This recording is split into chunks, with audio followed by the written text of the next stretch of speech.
Assalamualaikum warahmatullahi wabarakatuh. Perkenalkan, nama saya Nadia Fidinillah dengan akhiran NIM 003. Saya akan menjelaskan tentang perkembangan moral. Perkembangan moral adalah proses di mana seorang belajar membedakan mana yang benar dan mana yang salah, dan hal itu mempengaruhi cara berpikir dan cara berperilakunya. Perkembangan moral memiliki dua dimensi. Yang pertama, dimensi intrapersonal, bagaimana kita berperilaku ketika sendirian, dan dimensi interpersonal, bagaimana kita berperilaku ketika bersama orang lain.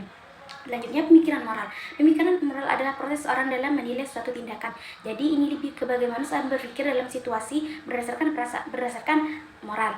Pemikiran moral menurut teori Jan Piaget itu ada dua tahap. Yang pertama, moralitas autonom terjadi pada anak usia 4 hingga 7 tahun, yang mana pada tahap ini mereka menilai aturan itu sebagai sesuatu yang mutlak dan jika kita melanggarnya akan mendapat hukuman. Mereka menilai tindakan berdasarkan akibatnya. Yang kedua, yakni moralitas otonom terjadi pada anak usia 10 tahun, yang mana mereka sudah mulai mengetahui bahwa aturan bukan sesuatu yang mutlak dan bisa dirubah, juga menilai tindakan berdasarkan niatnya.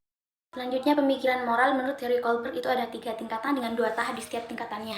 Tingkat yang pertama ini prakonvensional, dengan tahap yang pertama orientasi hukum dan ketaatan, yang mana seorang berperilaku baik karena takut dihukum. Tahap yang kedua yakni individualisme, tujuan dan pertukaran, seorang berperilaku baik berharap ada timbal balik dari perbuatannya. Tingkat yang kedua ini konvensional, dengan tahap yang pertama harapan interpersonal, seorang berperilaku baik karena ingin disukai oleh orang lain. Tahap yang kedua yakni moralitas sistem sosial, mereka berperilaku baik karena mengikuti aturan yang telah ditetapkan. Tingkat yang ketiga yakni pasca konvensional, tahap yang pertama yakni kontrak sosial dan individu, mereka mengikuti aturan yang telah ditetapkan oleh masyarakat, tapi harus ada perubahan jika tidak ada keadilan di dalamnya. Tahap yang kedua yakni prinsip etika universal, yang mana moralitas ditentukan oleh prinsip etika universal seperti keadilan dan martabat. Kohlberg itu ada 4. Yang pertama, perkembangan kognitif. Kemampuan seorang tidak bisa berkembang tanpa perkembangan kognitifnya terlebih dahulu. Jadi semakin tinggi cara berpikir seseorang, maka semakin cepat pula dia akan memahami tentang prinsip moral. Yang kedua yakni pengalaman menghadapi dilema moral. Jika anak dihadapkan dengan suatu situasi yang mengandung konflik, itu akan mendorong anak untuk berpikir mendalam. Yang ketiga yakni diskusi tahap. Jika seorang anak dihadapkan dengan seorang yang lebih tinggi darinya, maka itu akan menciptakan ketidakseimbangan dalam berpikir, dan itu akan membuat anak untuk mengejar ketertinggalannya. Yang terakhir yakni pengaruh teman sebaya. Dengan teman sebaya, anak akan mudah menciptakan forumnya sendiri dan membuat peraturan sendiri. Selanjutnya, kritik teori Kohlberg. Yang pertama, ada terlalu fokus pada penalaran moral, yakni dikritik karena terlalu fokus pada teori saja daripada tindakan nyata. Yang kedua, kurang responsif terhadap bias budaya, karena selalu berfokus pada budaya yang dikembangkan di barat, padahal moral di setiap budaya itu berbeda-beda. Contohnya seperti di Nepal, para biksu lebih ditekankan pada welas asih daripada keadilan. Yang ketiga, kritik perspektif gender. Menurut Carol Gilligan, teori ini cenderung ke sudut pandang yang menekankan pada laki-laki, yaitu logika, dan perempuan itu melihat moral itu dari sisi empati. Yang keempat, kurangnya peran keluarga.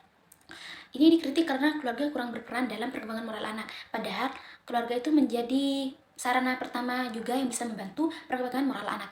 Yang kelima yakni kurang membedakan antara moralitas sosial, yakni nilai-nilai yang bersifat umum seperti kejujuran dan keadilan, dan konvensional, yakni sesuatu yang telah dibuat atas kesepakatan bersama. Selanjutnya, perilaku moral. Perilaku moral itu ada 3. Yang pertama, penguatan. Jika anak sudah berperilaku baik, kita bisa memberinya apresiasi berupa pujian atau hadiah. Itu akan membuat anak cenderung berbuat baik karena sudah merasa dihargai. Selanjutnya, hukuman. Kita bisa memberi hukuman jika anak berperilaku amoral untuk mencegah kecenderungan dia untuk berperilaku amoral ke belakangnya. Yang ketiga yakni peniruan. Jika anak akan cenderung meniru seorang yang dianggap sebagai teladan. Seperti di rumah, anak laki-laki akan cenderung meniru ayahnya dan anak perempuan akan cenderung meniru ibunya. Selanjutnya, pengendalian diri. Pengendalian diri menjadi sangat penting dalam perkembangan moral karena ketika seorang anak sudah menahan diri untuk tidak berbohong, itu menunjukkan bahwa dia sudah memiliki prinsip moral yang kuat. Tapi pada kenyataannya itu masih harus bergantung pada situasi. Jadi banyak anak sudah memahami prinsip moral, tetapi harus bergantung pada situasi untuk menerapkannya. Jadi masih belum konsisten. Selanjutnya ini teori kognitif sosial. Teori kognitif sosial itu memandang bahwa perkembangan moral bukan hanya hasil dari faktor internal seperti pengetahuan, tapi juga dipengaruhi oleh faktor eksternal seperti lingkungan, situasi sosial, dan pengalaman belajar. Menurut teori ini, moralitas seseorang itu berkembang melalui interaksi antara dua faktor utama. Yang pertama yaitu kemampuan individu seperti berpikir, menilai, dan membuat keputusan, dan juga motivasi institusional yaitu pengaruh lingkungan atau tekanan sosial. Sedangkan Walter Mischel menjelaskan 2 aspek penting dalam perilaku moral, yaitu kompetensi moral yang merupakan kemampuan seorang yang mengetahui tentang prinsip moral, dan kinerja moral yaitu merupakan tindakan nyata atau perilaku seorang dalam situasi tertentu. Jadi perkembangan moral harus memperhatikan pemahaman moral maupun kemampuan untuk menerapkannya dalam kehidupan nyata, termasuk dalam kondisi yang menantang atau penuh tekanan. Selanjutnya, perasaan moral. Perasaan moral adalah emosi yang timbul dalam diri seseorang ketika ia menghadapi situasi yang berkaitan dengan benar atau salah, baik dalam tindakan sendiri maupun orang lain. Contohnya seperti merasa bersalah setelah berbohong atau merasa bangga saat membantu orang lain. Jadi perasaan moral itu bukan hanya sekedar empati biasa, tapi juga sebagai alat pengarah atau pengontrol penting dalam menjalani kehidupan manusia.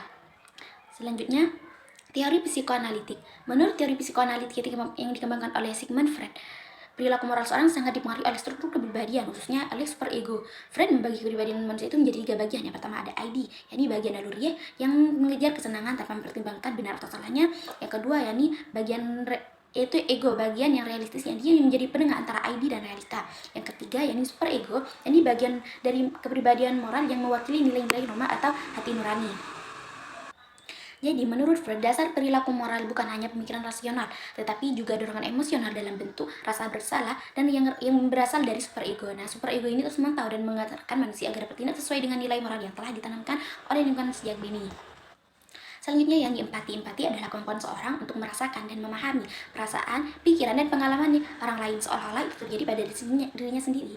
Jadi saat berempati, kita tidak hanya melihat penderitaan orang lain dari luar, tapi juga merasakan apa yang orang lain itu rasakan secara emosional, entah itu kesedihan atau kegembiraan.